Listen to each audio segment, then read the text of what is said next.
Hey everybody, Peter Zeihan here. It is the 22nd of September here in Colorado. Well, I guess not just in Colorado. Anyway, the news today is in Sinaloa State in northern Mexico. There have been at least 100 murders and a whole bunch of abductions, as the Sinaloa Cartel is basically devolving into civil war.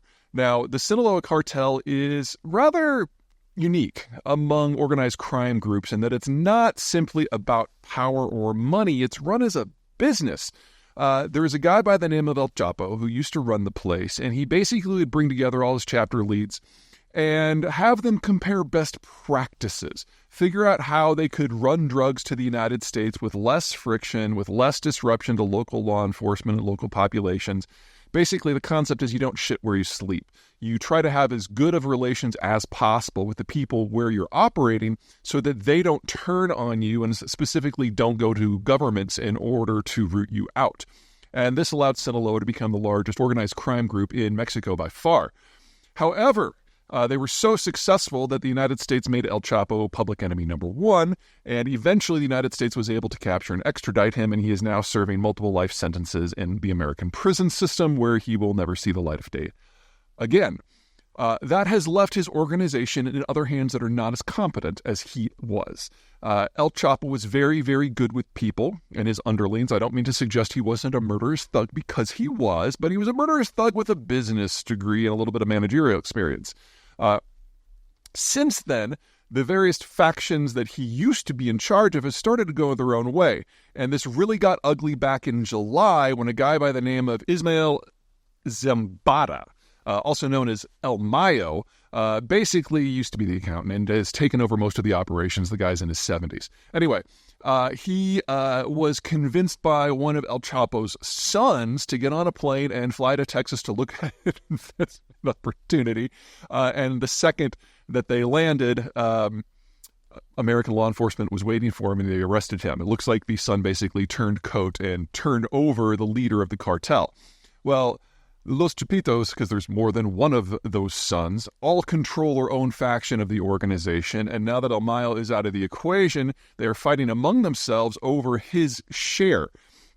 Now, cartels are not monolithic entities, and not just at the top. Especially in a place like Mexico where internal transport's a little wonky and difficult, you instead have several dozen groups, mostly locally defined, where local groups might use even a different name and have a different organizational structure and only give lip service to the center. Basically, it's like Canadian politics, but a lot less polite. And in that sort of system, as long as you have a strong ruler who has a light/firm hand and is really good with his words, this can work and it can hold together. But when that person is in prison, and then his deputy is in prison, and then his kids start fighting over what's left, it doesn't work so well. So here we have the largest organized crime group in Mexico that is in a state of breakdown, and Sinaloa is the heart of the organization. So right at the top, we're seeing these splits.